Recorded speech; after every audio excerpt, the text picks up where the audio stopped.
আলু পটলের তরকারিটা হয়ে গেছে। এই দেখুন, এবার দিয়ে দেবো।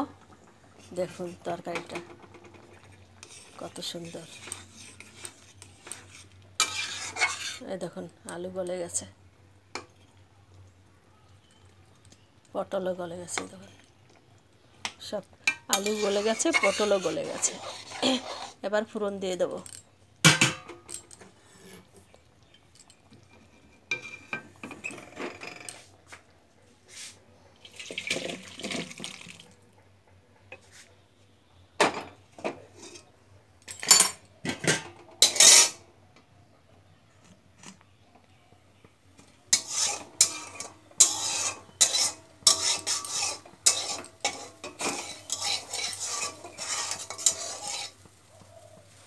কত তেল হয়েছে, তেল দিয়েছি। আলু পটলের তরকারিতে একটু বেশি তেল লাগে, ভাজার সময় লাগে, কষানোর সময় লাগে, একটু বেশি তেল দিতে হয়।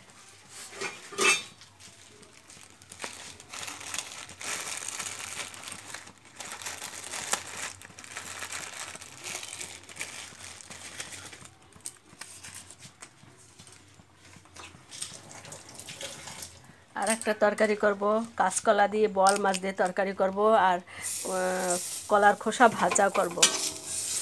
কলার খোসা ভাজা আপনারা খেয়েছেন? খেয়ে দেখবেন একবার, কত সুন্দর লাগে। একবার দেখাবো কিভাবে করতে হয়।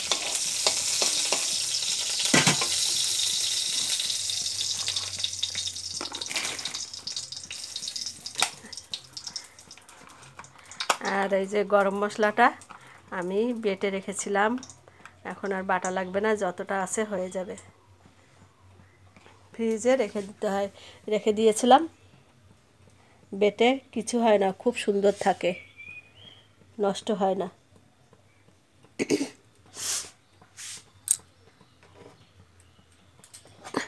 আর দিয়ে দেব ভাজা মশলা।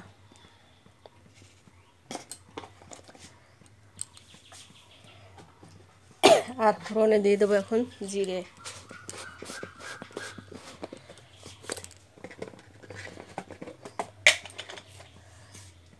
জিরে দিয়ে দিচ্ছি।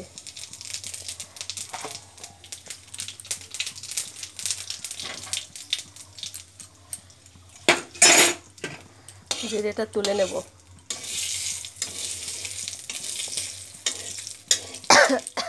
জিরে এরম করে তুলে নেবেন ভেজে। এবার দিয়ে দেবো আলু পটল তরকারিটা।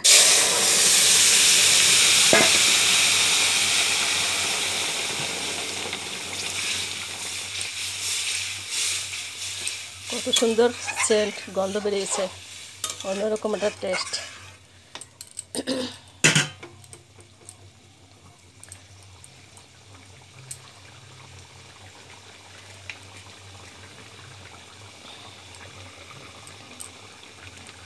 এবার এই গরম মশলা বাটা দিয়ে দিচ্ছি। ফ্রিজে ছিল, এরকম হয়ে গেছে, শক্ত সুন্দর হয়েছে।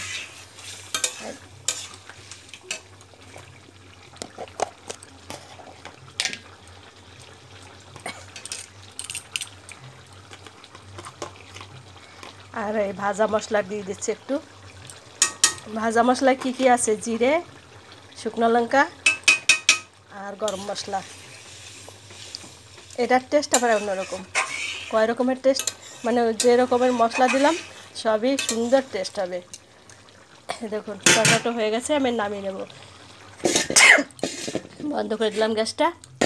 আর এই জিরাটা একটু গামলায় ঘষে দিয়ে আমি তারপরে তরকারিটা নামিয়ে নেব। আপনাদের আর দেখাতে পারলাম না। এই দেখুন তরকারিটার কালার কত সুন্দর হয়েছে, দেখলেন সুন্দর কালার হয়েছে।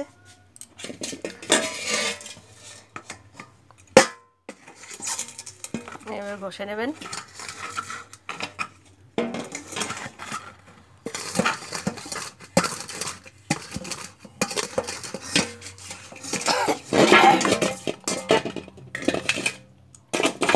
ঘষা। এবার আমি তরকারিটা গামলায় নামিয়ে নেব।